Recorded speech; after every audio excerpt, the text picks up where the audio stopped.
إن الحمد لله نحمده ونستعينه ونستغفره ونعوذ بالله من شرور أنفسنا ومن سيئات أعمالنا من يهده الله فلا مضل له ومن يضلل فلا هادي له وأشهد أن لا إله إلا الله وحده لا شريك له وأشهد أن محمدا عبده ورسوله أما بعد فإن خير الحديث كتاب الله وخير الهدي هدي محمد صلى الله عليه وسلم وشر الأمور محدثاتها وكل محدثة بدعة وكل بدعة ضلالة وكل ضلالة في النار من يطع الله ورسوله فقد رشد واهتدى ومن يعص الله ورسوله فقد ضل وغوى اللهم صل على محمد وعلى آل محمد كما صليت على إبراهيم وعلى آل إبراهيم إنك حميد مجيد اللهم بارك على محمد وعلى آل محمد كما باركت على إبراهيم وعلى آل إبراهيم إنك حميد مجيد اللهم رب اشرح لي صدري ويسر لي أمري واحلل عقدة من لساني يفقهوا قولي رب زدني علما سبحانك لا علم لنا إلا ما علمتنا إنك أنت العليم الحكيم أعوذ بالله من الشيطان الرجيم يا أيها الذين آمنوا أطيعوا الله وأطيعوا الرسول ولا تبطلوا أعمالكم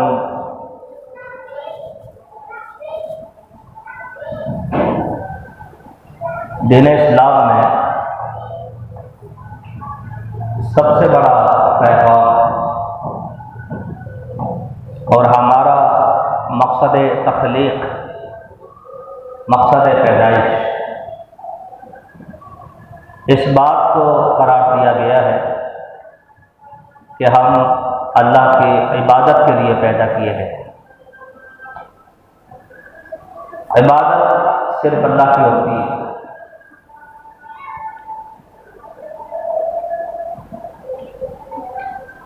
اللہ تک پہنچنے کا ایک ہی ذریعہ ہے، اللہ کی منشا، اللہ کی مراد، اللہ کی چاہت، اللہ سے رابطہ، اللہ سے تعلق، اللہ کی پہچان، اللہ کی معرفت۔ اس کا ایک ہی ذریعہ ہے، وہ ہے اللہ کے پیغمبر محمد رسول اللہ صلی اللہ علیہ وسلم۔ اللہ کا پیغام آپ تک آتا ہے اور آپ اس پیغام کو آگے پہنچاتے ہیں، اس کے علاوہ کوئی راستہ نہیں۔ اللہ کا پیغام قرآن کی شکل میں ہو تو آپ کے دل اطہر پہ نازل ہوگا اور ہوتا رہا۔ اللہ کا پیغام باہر خفی کی شکل میں ہو، حدیث مبارکہ کی شکل میں ہو، الہام، القاء اور خواب کی شکل میں ہو، تو وہ بھی آپ صلی اللہ علیہ وسلم پر ہی نازل ہوگا، آپ کو ہی دکھایا جائے گا، آپ کو ہی بتایا جائے گا، آپ کو ہی القاء کیا جائے گا، اور آپ کے ذریعے سے پھر پوری امت کو پیغام پہنچتا ہے۔ تو عبادت صرف اللہ کی ہوتی ہے۔ البتہ عبادت کا ایک معیار ہے، عبادت کا ایک پیمانہ ہے، ایک میزان۔ اس میزان، اس معیار کے مطابق عبادت ہوگی تو اللہ کے ہاں قبول ہوگی۔ اس معاشرے میں اللہ کا منکر تو شاد و نادر ہی کوئی ہو، سب اللہ کے وجود اور ذات کا اقرار کرتے ہیں، اس کے خالقیت اور مالکیت کا، رزاقیت کا اقرار کرتے ہیں، اس کے رب ہونے کا اقرار کرتے ہیں، عبادت بھی کرتے ہیں، مگر ہم جو بات یہاں کر رہے ہیں وہ یہ ہے کہ عبادت وہی معتبر ہے جو اللہ کے مقرر کردہ معیار کے پیمانے کے مطابق ہو۔ خود ساختہ طریقے سے اللہ راضی نہیں ہوتا۔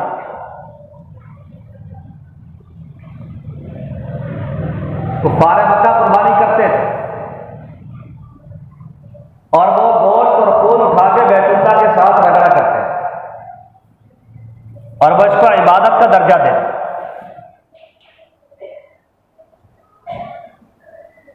اللہ نے فرمایا لن ینال اللہ لحومها ولا دماؤها ولکن ینالہ التقوی منکم، یہ خون یہ گوشت اللہ کو نہیں پہنچتا، حتیٰ کہ ان کی ساری عبادت کو اللہ نے فرمایا ما کان صلاتهم عند البیت الا مکاء وتصدیہ، ان کی عبادت کو سیٹیاں بجانا تالیاں پیٹنا ہے بس۔ تو معلوم ہو گیا کہ خود ساختہ طریقے سے عبادت نہیں ہوتی، اللہ راضی نہیں ہوتا۔ اللہ کی عبادت کا ایک معیار ہے، ایک طریقہ کار ہے، ایک میزان اور پیمانہ ہے۔ آپ دنیا کا کوئی چھوٹا سا کام کرتے ہیں، اس کا بھی کوئی اصول ہوتا ہے، کوئی فارمولہ ہوتا ہے، کوئی قاعدہ اور کلیہ ہوتا ہے۔ عبادت ساری کائنات کا مقصد حیات ہے، کیسے ممکن ہے کہ وہ بغیر معیار اور بغیر پیمانے کے، بغیر کسی فارمولے کے جس طرح کر لی جائے قبول ہو جائے؟ ایسا ممکن ہی نہیں، نہ عقلی طور پہ نہ دلائل کی روح سے۔ اگر عبادت میں لوگ آزاد ہوتے تو اللہ تعالیٰ کبھی بھی انبیاء علیہ السلام کا سلسلہ جاری نہ فرماتا۔ اللہ اس بات پہ قادر تھا، قادر ہے، قادر رہے گا کہ قرآن مجید کو، اپنے پیغام کو کسی پہاڑ پر اتار دے اور فرشتے کے ذریعے سے آواز لگا دے کہ جاؤ بھائی قرآن لے لو، میری کتاب وہاں نازل ہو گئی ہے، اور اس پر پڑھ کر عمل کریں جیسے تمہاری سمجھ میں آئے۔ اللہ نے ایسا نہیں کیا، باوجود کہ اللہ اس بات پہ قدرت رکھتا ہے۔ اللہ نے ایک معیار مقرر کیا۔ جب آدم علیہ السلام کو اتارا تو کیا کہا؟ فَإِمَّا يَأْتِيَنَّكُم مِّنِّي هُدًى، میرے پاس سے ہدایت آئے۔ ہدایت کا ایک ہی سرچشمہ ہے، اللہ کی وحی۔ اللہ کی ہدایت کے دو حصے، ایک کتاب اور ایک صاحب کتاب۔ کتاب اور کتاب والا پیغمبر صلی اللہ تعالی علیہ وسلم، اس کے ماورا کچھ نہیں، اس کے باہر کچھ نہیں۔ ہدایت انہیں دو حصوں میں محصور ہے، محدود ہے، موجود۔ تو یہ بھی دلیل ہے کہ اللہ نے کوئی معیار بنایا ہے، کوئی پیمانہ، میزان مقرر کیا، خود ساختہ عبادت نہیں کہ جس طرح چاہا عبادت کر لی بس ٹھیک ہے جی، اللہ ماننے والا ہے، اللہ قبول کرنے والا ہے۔ جی ہاں، قبول تو اسی نے کر دی، مگر اس نے ایک معیار پیمانہ تو بتا دیا نا۔ انبیاء علیہ السلام کی بعثت، ان کی خدمات اور ان کا خدمات کے عوض میں مصائب اور آلام کے اندر مبتلا ہو جانا، پریشانیوں میں گر جانا، یہ اس بات کی بین ظاہر اور باہر دلیل ہے کہ اللہ کے ہاں عبادت کا ایک معیار ہے، اور وہ پیغمبر علیہ السلام کی اطاعت اور اتباع۔ بغیر اطاعت کے اسلام کسی عبادت کا درس نہیں دیتا، بلکہ عبادت کو عبادت تصور ہی نہیں کیا جاتا اگر وہ اطاعت سے خالی۔ اطاعت کا معنی کیا ہے؟ دو لفظوں میں، موافقت الامر، جیسے حکم دیا ویسے کرو۔ اطاعت کا معنی جیسے اللہ نے حکم دیا ایسے کر لو، جیسے اللہ کے رسول صلی اللہ علیہ وسلم نے حکم دیا ایسے کرو، یہ اطاعت۔ تو عبادت اللہ کی کرنی، اور عبادت کا طریقہ، عبادت کا انداز، عبادت کی ادا صرف اور صرف محمد رسول اللہ صلی اللہ علیہ وسلم کی، کیونکہ آپ جانتے ہیں کہ اللہ کی عبادت کب، کہاں، کیسے اور کتنی۔ آپ کی زبان مبارک سے جو نکلے وہ اللہ کا دین ہے۔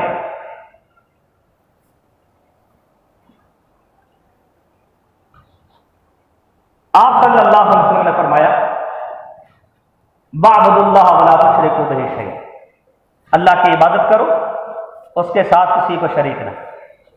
تو معلوم ہو گیا وہ عبادت نہیں ہوگی جس میں شرک ہو۔ عبادت کا شرک سے خالی ہونا یہ اطاعت کا تقاضا۔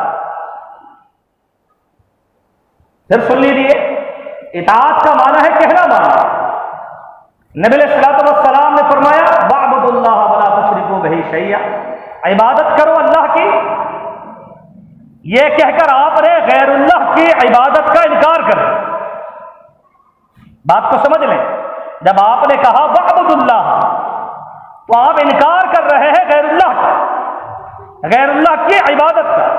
جیسے آپ کہتے ہیں کہ جی آپ چلے جائیں، اس کا مطلب یہ ہے کہ آپ دوسروں کا انکار کریں، دوسرے کو جانے کا حکم نہیں دے۔ ایک چیز کا اثبات دوسرے کے انکار کو لازم کرتا ہے۔ فرمایا وَاعْبُدُوا اللَّهَ، عبادت کرو اللہ کی، اس میں یہ جواب خود آ گیا غیر اللہ کی عبادت نہ کرو۔ پھر آگے وضاحت کر دی وَلَا تُشْرِكُوا بِهِ شَيْئًا، اللہ کی عبادت میں کسی کو شریک نہ کرو۔ تو اطاعت کا لازمی تقاضا کیا ہوا؟ عبادت کرو اللہ کی جو شرک سے خالی۔ اب بندہ عبادت بھی کرے اس میں شرک بھی ہو تو نہ وہ عبادت ہے، اور وہ جو اطاعت کا اللہ نے ذمہ لگایا تھا کہ پیغمبر کی اطاعت کرو، اپنے عمل کو برباد نہ کرو، وہ اطاعت کا دامن بھی ہاتھ سے چلا گیا۔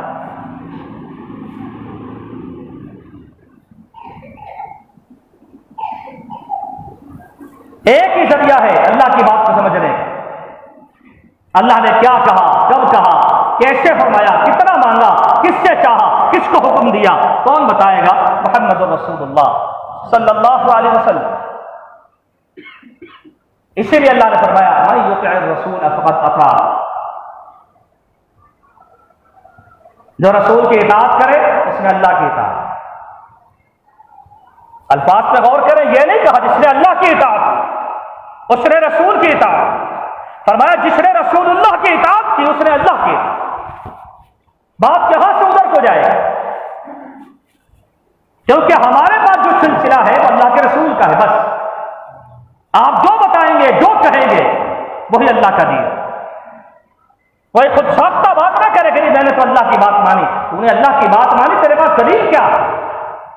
دلیل تو اللہ کے رسول ہے صلی اللہ علیہ وسلم۔ آپ نے اللہ کی اطاعت کا جو طریقہ بتایا، کیا تمہارے پاس وہ دلیل ہے؟ کسی کی کوئی بات معتبر نہیں جب تک وہ حدیث پیش نہ کر دے، پیغمبر کا فرمان پیش نہ کر۔ میں آپ کو مثال دے، اس بات کو ذہن میں رکھیں، بغیر اطاعت کے عبادت ہے ہی نہیں۔ نمازیں کتنی ہیں؟ 5۔ 24 گھنٹے میں دن رات میں نمازیں کتنی؟ 5۔ کہاں لکھا ہوا؟ قرآن مجید اس کے بارے میں خاموش، صراحتاً نہیں کہتا، اشارہ کرتا ہے۔ قرآن مجید اشارہ کرتا ہے، صبح نماز پڑھو، رات کو نماز پڑھو، سورج ڈھلنے کے بعد نماز پڑھو، یہ تو کہتا ہے، مگر 2 ٹوک لفظوں میں نہیں کہتا کہ نمازیں 5 ہیں۔ اور یہ ایک مسلمہ مسئلہ ہے، تمام مکاتب فکر اس کو مانتے ہیں۔ نمازیں 24 گھنٹے میں کتنی ہیں؟ 5۔ کہاں لکھا ہوا؟ صحیح بخاری کو اٹھائی۔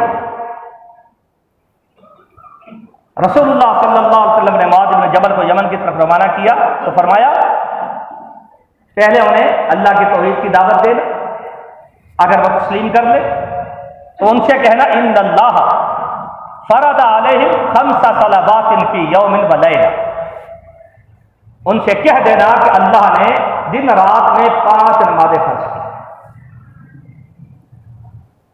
اب پیغمبر کی اس بات کو ماننا یہ ہے اطاعت، نماز کو 5 کے عدد میں محصور کر دینا، نہ 5 سے آگے جانا نہ 5 سے پیچھے رہنا،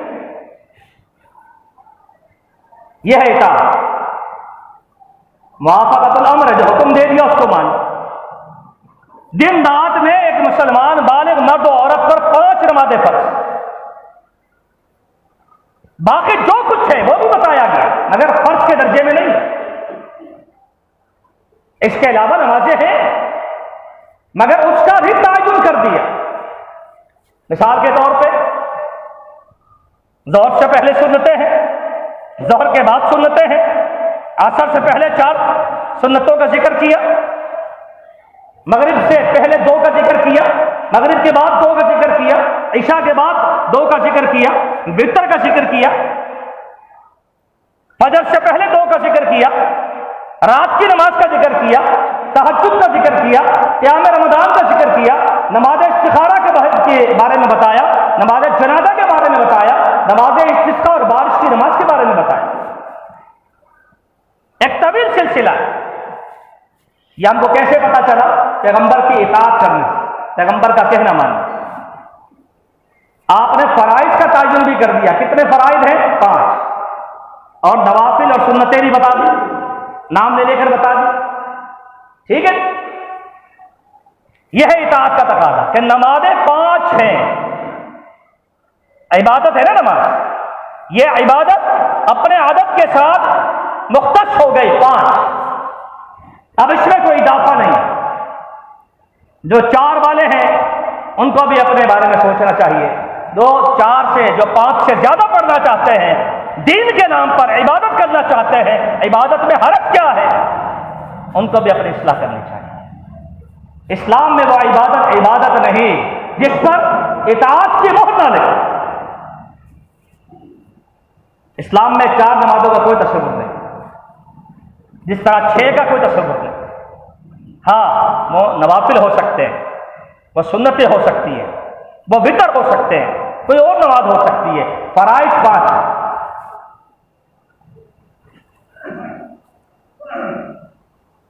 آپ نے نوافل کا ذکر بھی کر دیا. اب عبادت ہے نماز. اس عبادت کو اگر کرنا ہے تو پیغمبر علیہ السلام کی حدیث کو سامنے رکھے. نمازیں 5 فرض، ان کی رکعات بھی بتا دی، ان کی رکعات بھی آپ نے بتا دی. بڑی عام فہم بات ہے. نماز عبادت ہے، یہ عبادت بغیر اطاعت کے ممکن نہیں. اگر کوئی کہے کہ عبادت کرنی ہے، نماز جو پڑھنی ہے، عدد بھی اپنی مرضی کا، تعداد بھی اپنی مرضی کی، طریقہ بھی اپنی مرضی کا، تو سمجھ لیں اس نے اللہ کے معیار کو تسلیم نہیں کیا. اور وہ معیار کیا ہے؟ یا ایھا الذین آمنوا اطیعوا اللہ واطیعوا الرسول بلا تبطلوا اعمالکم. اللہ کی اطاعت کرو، اللہ کے رسول کی اطاعت کرو. اگر ایسا نہیں کرو گے تمہارے عمل برباد ہے. دین اسلام میں ایک ہی نماز کا ذکر کریں. اب اطاعت کا تقاضا یہ ہے کہ اس عبادت کو اگر کرنا ہے تو پیغمبر کی اطاعت کریں، اور جو نماز پڑھنا چاہتے ہیں اس کی دلیل آپ کے پاس ہونی چاہیے. جیسے بارش کی نماز، جیسے استخارے کی نماز، جیسے صلاۃ التراویح. دلیل موجود ہے نا، اطاعت موجود ہے. اطاعت کا تقاضا ہے کہ یہ نماز پڑھی جا سکتی ہے، پڑھنی چاہیے. لیکن دین اسلام کی پوری تاریخ کا مطالعہ کریں، تمام فقہا کے مذاہب کو پڑھیں، آپ کو نہیں ملے گا کہ صلاۃ تنجینا بھی کوئی چیز ہے، صلاۃ غوثیہ بھی کوئی چیز ہے،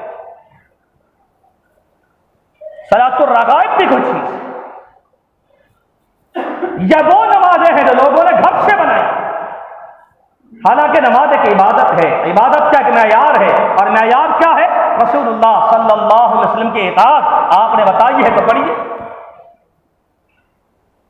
نبی علیہ السلام کی اطاعت میں نہ صلاۃ الرغائب ہے، نہ صلاۃ غوثیہ ہے، نہ صلاۃ تنجین ہے.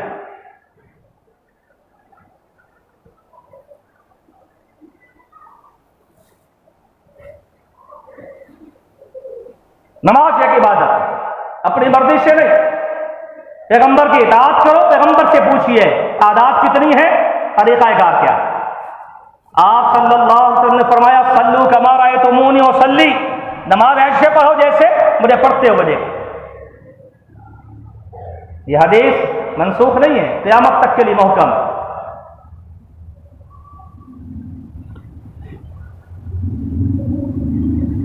نبی علیہ الصلوۃ والسلام تشریف فرمائے.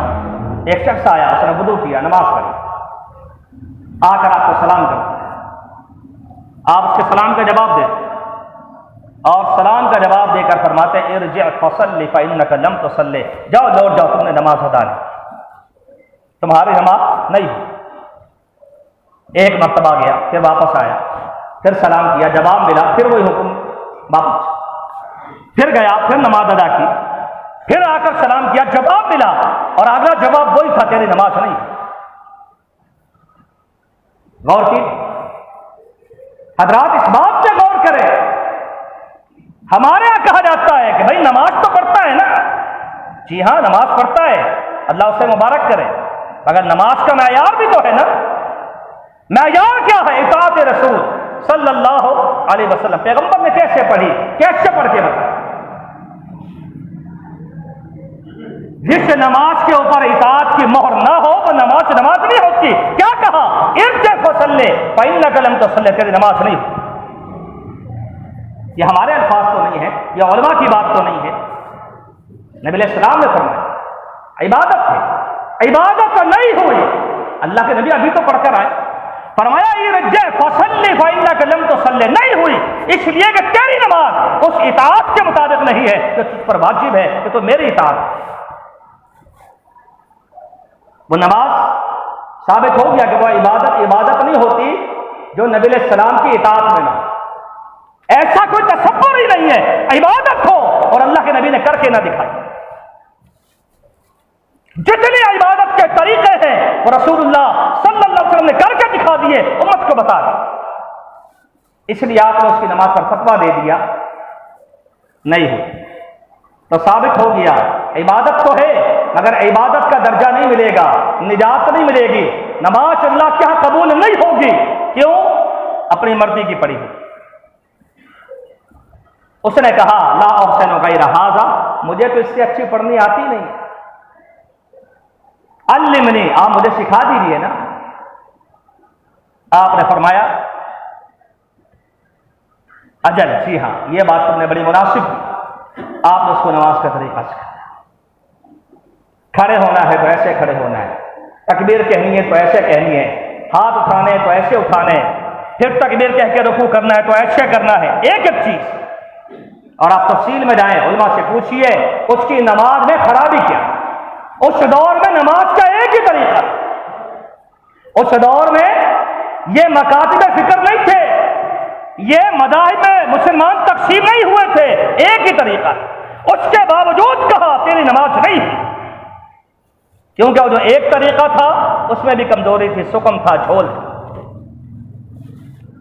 غور کیجیے، عبادت کا لیبل لگا کر آپ کسی کو سند نہ بانٹیں، ڈگری نہ دیں، اس کی عبادت کو تولیے کہ اس کی عبادت کیا اللہ کے نبی صلی اللہ علیہ وسلم کے بتائے ہوئے طریقے پر ہے یا نہیں۔ اسلام میں بغیر اطاعت کے عبادت کا کوئی تصور نہیں۔ انسان ساری رات کھڑا رہے، ساری رات تھکتا رہے، اگر اس کی عبادت، اس کا قیام نبی علیہ السلام کے سنت کے مطابق نہیں ہے، اس نے اطاعت نہیں کی، اس کی عبادت کو عبادت کا درجہ اللہ کا نہیں مل سکتا۔ یہ ایک معیار ہے جو اللہ نے مقرر، ایک ہی معیار۔ قرآن مجید کے الفاظ دیکھیے، قل اطیعوا اللہ والرسول، ان سے کہہ دیجیے اللہ رسول کی اطاعت کرے، فَإِن تَوَلَّوْا، اگر یہ منہ پھیرتے ہیں، اعراض کرتے ہیں، فَإِنَّ اللَّهَ لَا يُحِبُّ الْكَافِرِينَ، ان سے کہہ دو اللہ تعالیٰ کافروں سے محبت نہیں کرتا۔ غور کیجئے کتنا سخت فتویٰ، یہ ہے اطاعت سے دامن چھڑانے کا نتیجہ۔ ایک پیغمبر ہے جن پر ایمان لائے، جن کا کہنا ماننا ہے، جن سے محبت کرنی ہے، جن کی اطاعت کرنی ہے، جن کی اتباع کرنی ہے، وہ بھی اگر نہیں ہو رہا تو پھر عبادت کس انداز سے کریں گے، کس معیار پہ کریں گے، کس پیمانے پر کریں گے؟ آپ غور و فکر کریں، اس کی نماز میں جو غلطی تھی، جس کو کہا تیری نماز نہیں ہوئی، غلطی کیا تھی؟ لا یتم رکوعہا ولا سجودہا، نہ اس کا رکوع صحیح ہو رہا تھا، نہ سجدہ صحیح ہو رہا تھا۔ رکوع کا ایک معیار ہے، سجدے کا ایک معیار ہے، ایک طریقہ کار ہے، ایسے نہیں کسی سجدہ کہتے ہیں بس ناک ٹکانے کو، سجدہ کہتے ہیں پیشانی لگانے کو، رکوع کہتے ہیں گردن جھکانے کو، کمر جھکانے کو، نہیں نہیں، رکوع کا ایک طریقہ ہے، کس نے بتایا؟ رسول اللہ صلی اللہ علیہ وسلم نے۔ سجدے کا ایک طریقہ ہے، کس نے بتایا؟ رسول اللہ صلی اللہ علیہ وسلم نے۔ اس کو فالو کیجیے، اس پر عمل کیجیے، یہ ہے اطاعت۔ ورنہ نماز نماز نہیں، عبادت عبادت نہیں۔ یہ نبی علیہ السلام کا فیصلہ۔ اطاعت سے جو نماز خالی ہو وہ نماز نماز نہیں۔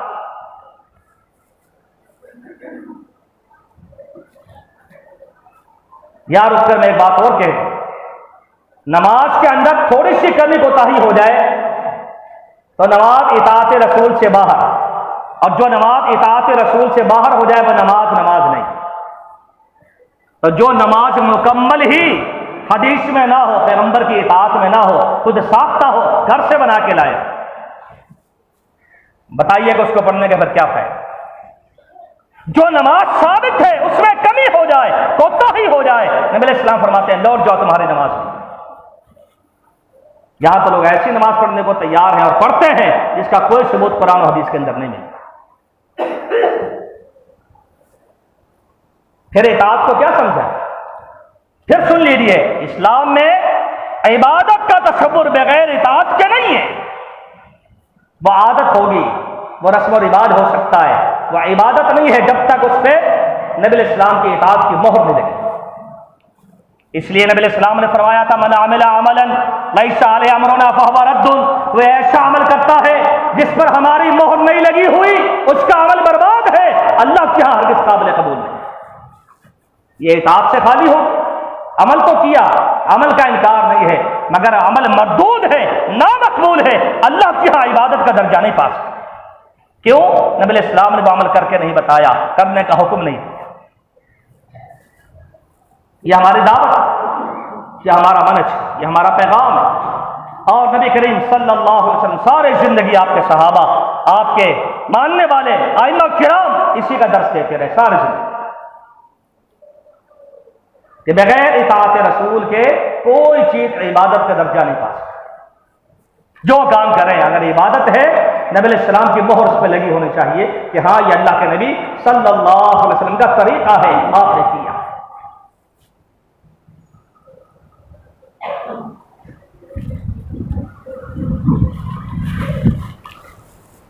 روزہ رکھنا عبادت،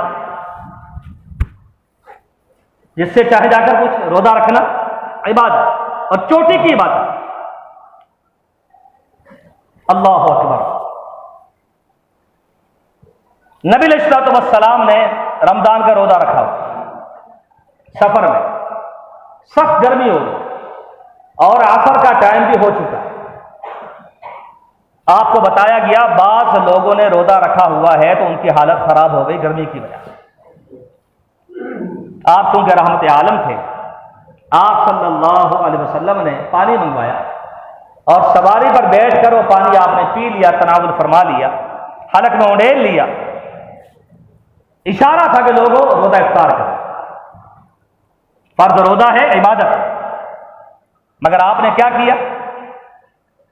روزہ افطار کریں۔ اب آپ غور کریں، عبادت ہے مگر نبی علیہ السلام نے تو عبادت ختم کر دی۔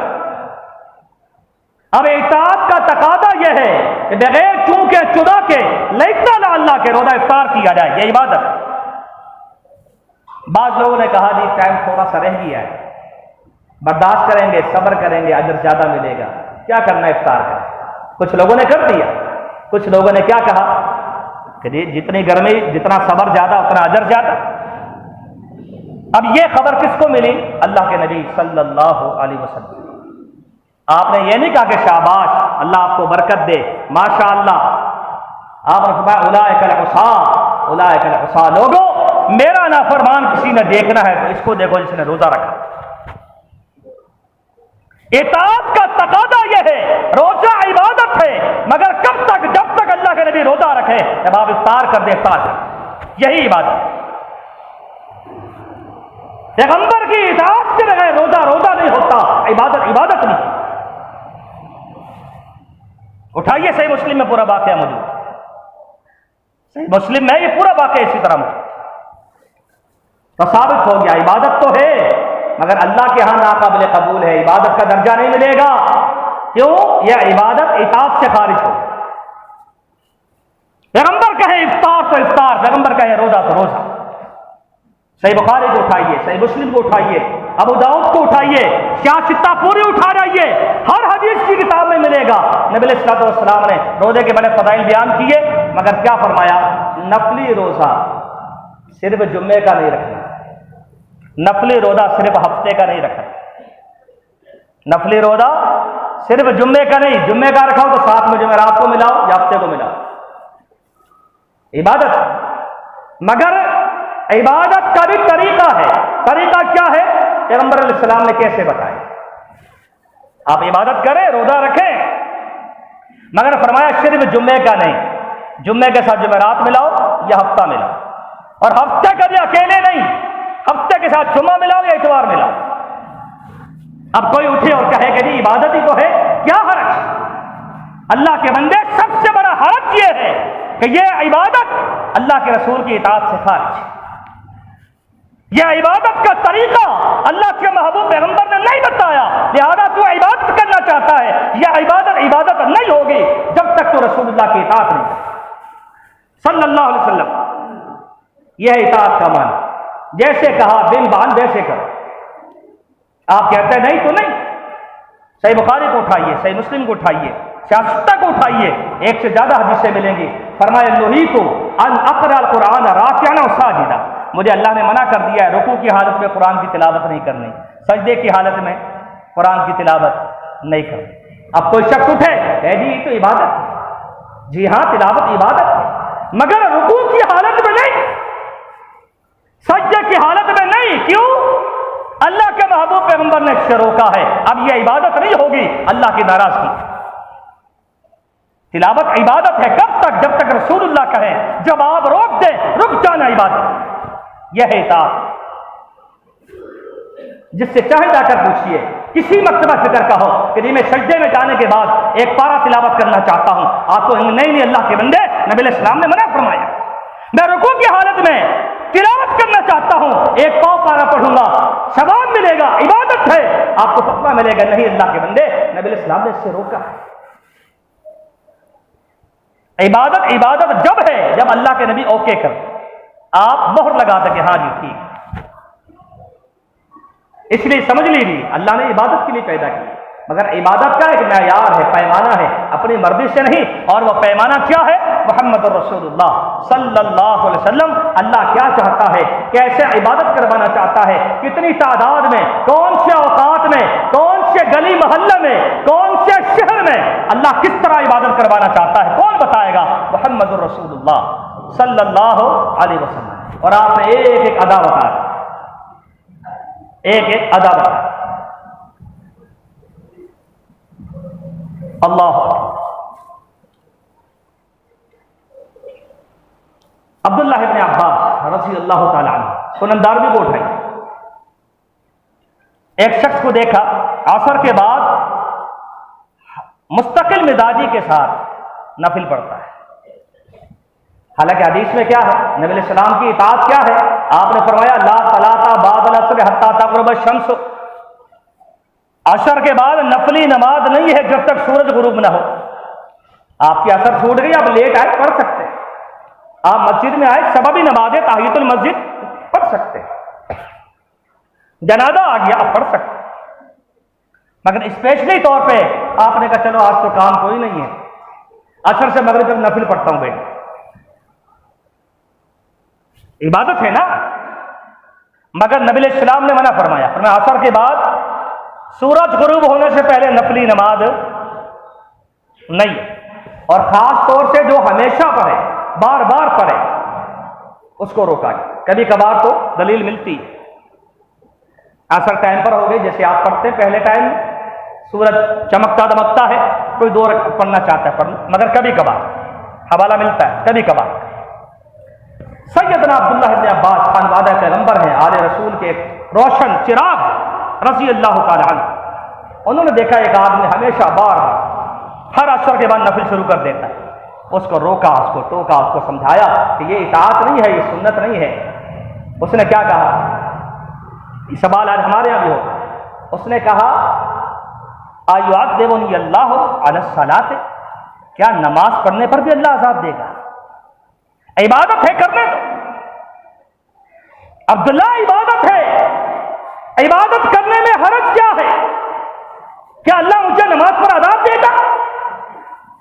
عبداللہ ابن عباس نے کہا نہیں، اللہ نماز پر عذاب نہیں دے گا، ولیکن یعذبک بمخالفت رسولہ صلی اللہ علیہ وسلم، اللہ تجھے اس بات پر عذاب دے گا کہ تو نے پیغمبر کا کہنا نہیں.